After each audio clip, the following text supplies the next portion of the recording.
Chers frères et sœurs, je vous salue dans le précieux nom de Jésus-Christ. Cette période pascale me donne l'occasion de parler de certains personnages qui entouraient Jésus-Christ.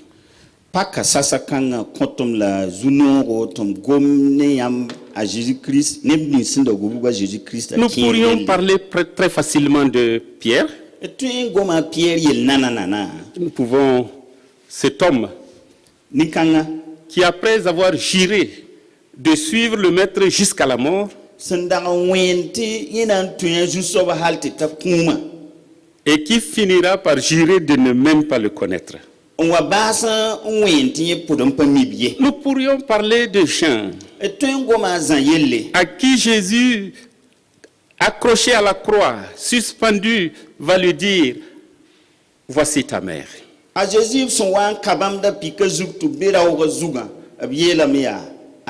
Jésus confie sa mère à Jean. Nous pouvons parler de Thomas, celui qu'on dit Thomas l'incrédule, parce qu'il n'a pas cru que Christ était ressuscité. Nous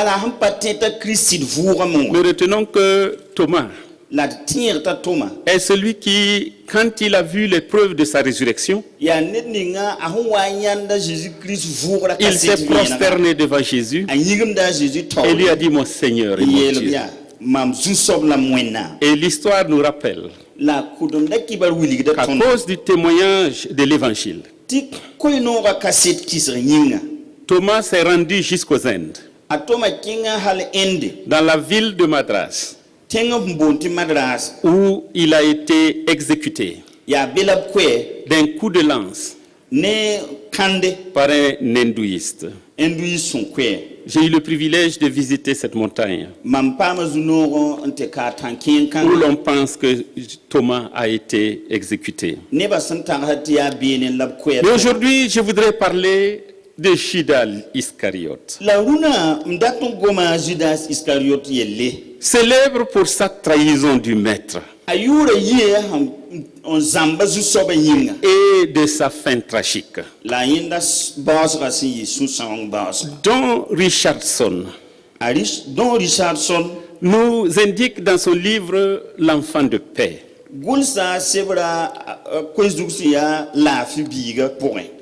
Il nous montre comment un peuple de Nouvelle-Guinée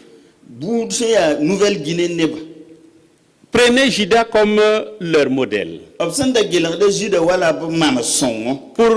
Dans tout le récit de la mort de Jésus-Christ, Judas était le bravo, comme les jeunes aiment le dire.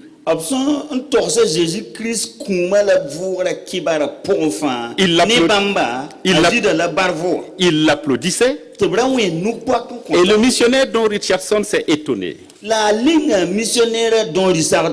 Et ils ont dit: parmi nous, chez nous, celui qui va convaincre quelqu'un,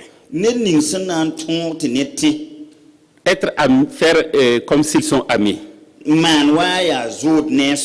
qu'il baisse sa garde et qu'on le tue, parce que c'est un peuple cannibale. Judas, à part ces gens,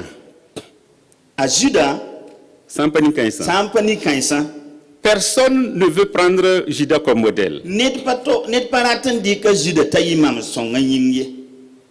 Aujourd'hui, je voudrais nous inviter à prendre garde au syndrome de Judas.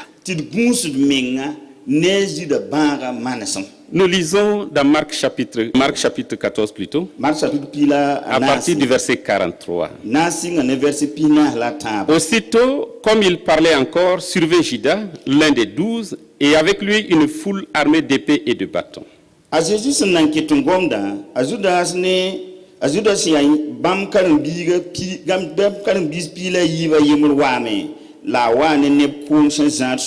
Envoyés par les principaux sacrificateurs, les scribes et les anciens.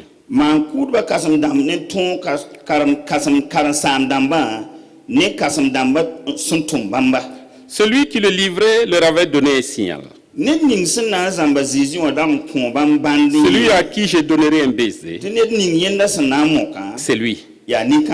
Saisissez-le et amenez-le sous bonne garde.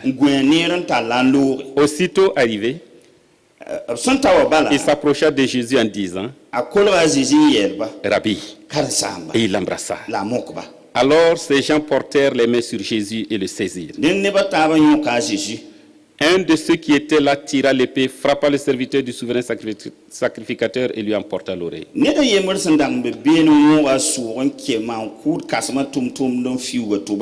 Jésus prit la parole et leur dit, vous êtes venus comme après un brigand,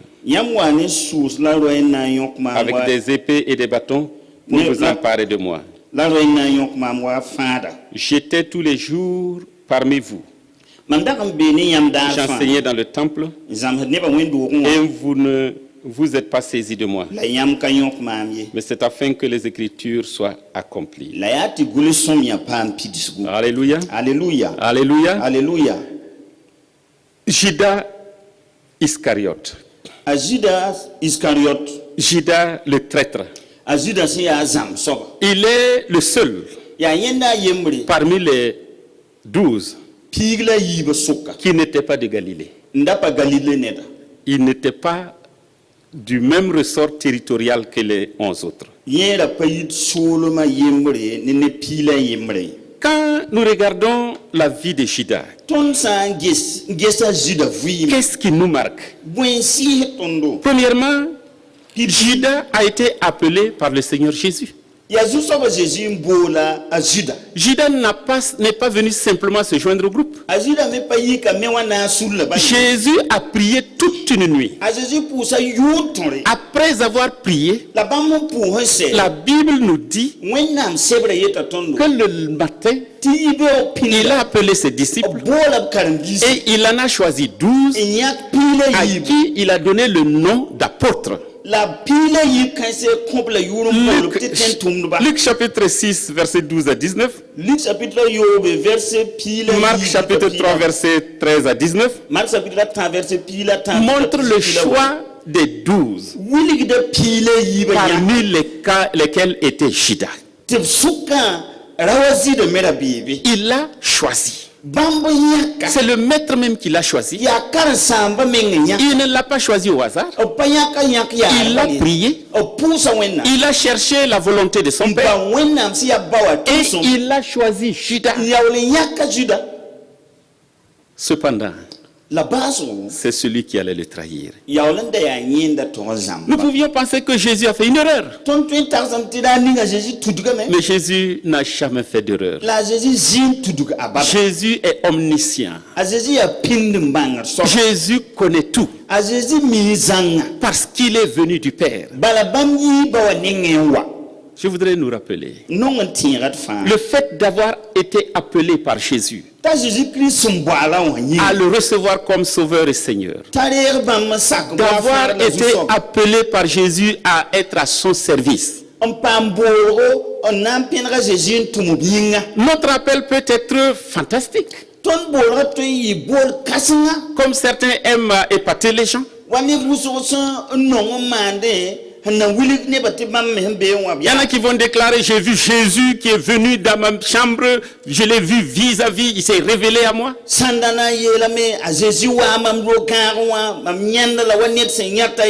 Il y en a qui disent, moi je marchais, j'ai vu Jésus sur la route. Il y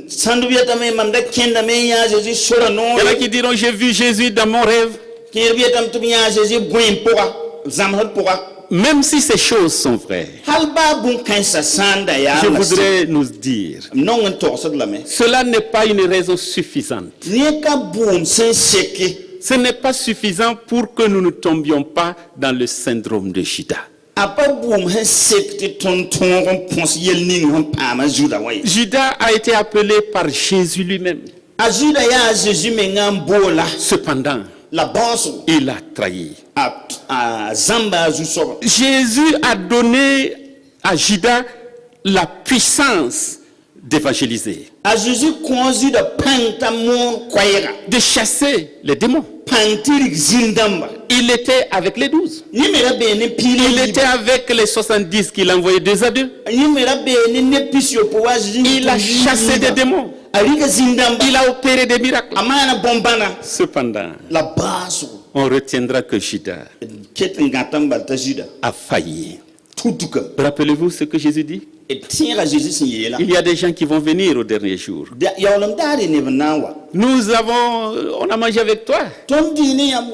Tu vas parler, prêcher dans nos rues. Nous avons prophétisé en ton nom. Nous avons fait telle chose et telle chose. Et voici ce que Jésus dira. Je ne vous ai jamais connu. Je ne vous ai jamais connu.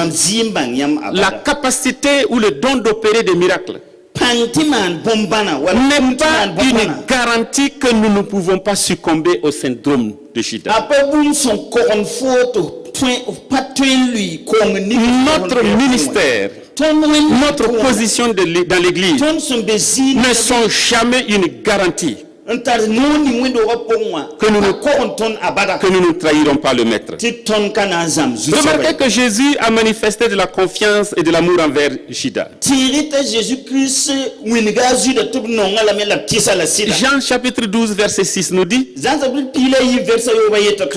Judas gérait la bourse qui lui a été confiée par Jésus.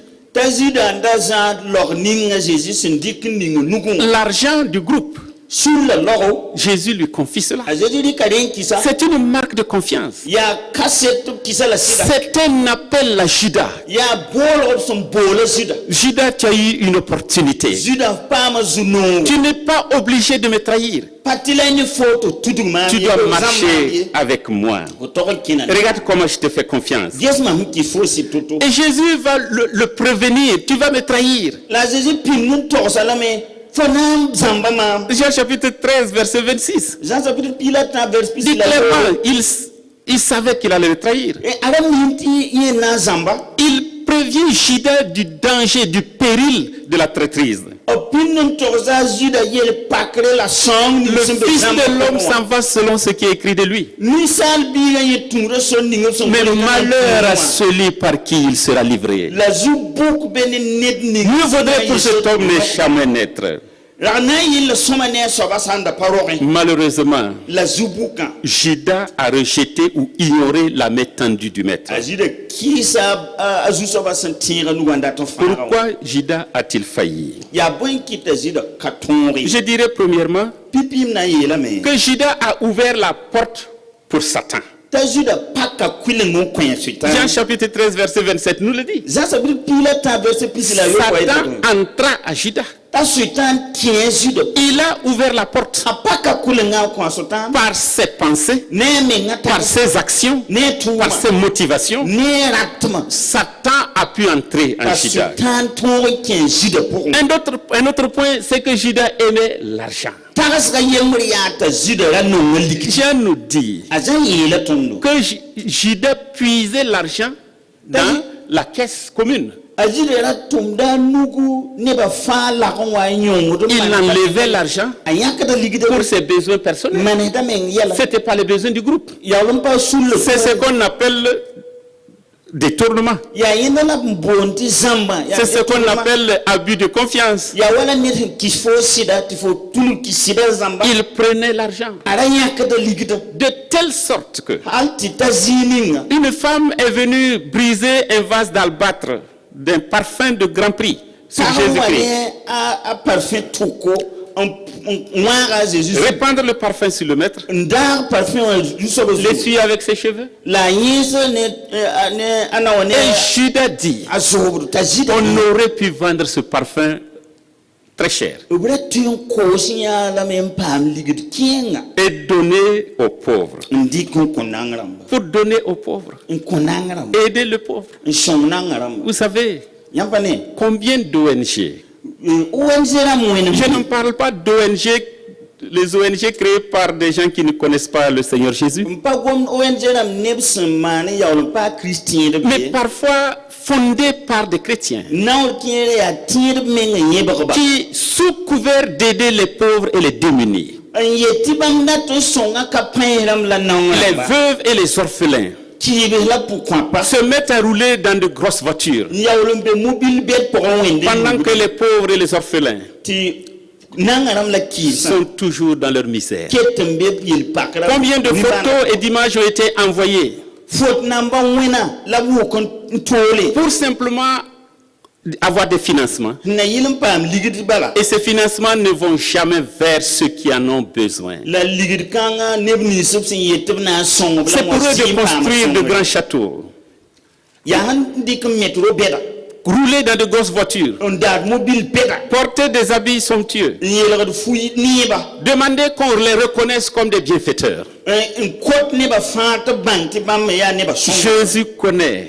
azezi mime Dieu connaît wena mire les motivations fo sura qui sont dans ton cœur. sura la kambe pon Le syndrome de Judas. azida yella Si tu es dans cette situation, zambe yel kan le syndrome de Judas t'a déjà touché. rate azida yella zo impama Ils sont arrivés, Judas est arrivé au point, azida wanta dans zinga son amour pour l'argent, a ligida nongolum pourwa à vendre son maître. ni sekta kosa zuso Matthieu chapitre 26, verset 14 à 15 nous le dit. Matthieu chapitre pisila yobe verset pila nas Luc 22, verset 1 à 6 nous le dit. Luc pisila yibe yemre yobe Il est allé voir les souverains, les sacrificateurs, akini tirnya man ku et leur a dit, yela ba que me donneriez-vous nyamna koma mbon pour que je vous les livre? tumyo zamu zuso Et ils ont conclu une affaire, un deal de 30 pièces d'argent. tub jeme taba ni ligid pitaye na yoka Jésus Ils ont convenu. jeme taba Judas a vendu Jésus azida kosa Jésus pour 30 pièces d'argent. ligid pita nyinga Commencez à voler. asinga zubu Maintenant, c'est le maître même qui le vend mahaya zuso ba mingla koda pour de l'argent. ligid balara Ce n'est pas en vain que la Bible nous dit wennam sebra pagom que zala l'amour de l'argent est la racine de tous les maux. ligid nonglum ya wen bude fanya Pensez-vous que nous pouvons vendre Jésus? ringa yam tiram ti tonton kosa Jésus bi Nos actes de désobéissance, ton kisra tum aussi anodins soient-ils, babia bibi ti ton yetib ka watni ouvrent la porte à de grandes déviations a pak de sore ti ton ya wisomba et nous finissons par vendre notre maître pour de l'argent. bas on wa ton ko da justo ba Quand li pour des besoins de prestige, ton san warati ne ba nyado de gloire, jini de recherche de position élevée dans l'église, mbaw di jean lo wendo tapusi on s'allie à des engences démoniaques, entoron tiene zindam tuma à des pratiques idolâtres. man wenna ne spuso tuma Nous trahissons le maître. ya ton justo ba la di san Que dire de tous ceux qui abusent de la crédulité des fidèles na yelam ti point ne nebni sfa sentik ne ba zilma en leur vendant de l'huile d'onction, on ko ne onction kam de l'eau spéciale, ko mo yeti wala to de la poussière d'Israël, poussière bondo to mo bu Israël wa des pèlerinages en terre d'Israël pour recevoir bénédiction spéciale, ken man hagim Israël na yilam pam barak son wala tori alors que le but inavoué, ti bam yawlam baw bunin tin ne ton pam miwa c'est la recherche de l'argent. pato ne batte ligid la bode Gardons-nous ti gunsut menga du syndrome de Judas. ta juda yellara nyok tonde La finalité de Judas. ajuda baso Acte chapitre 1, verset 18 à 19, tuma sapitra yemre ver pila ni pila way nous révèle a wiligida tondo que Judas s'est pendu. ta juda saname L'argent qu'il a reçu de la vente de Jésus ligid ninga asun ko sa Jésus pama ne lui a point profité. patalion La Bible nous dit qu'il allait le jeter au temple. wennam sebra wiligo tonta togon lupkala windu rapo Et ils ont acheté un champ. tubriki nan tanda pu Judas se pendit. ajida sarameng Fin tragique. a basra ya sangmenga Nous ne devons pas vendre notre maître. ton passer don ko du soba Nous ne devons pas aimer l'argent. ton passer don non ligde Nous, quelqu'un a dit, ne de yelia nous pouvons tromper une partie du peuple tout le temps.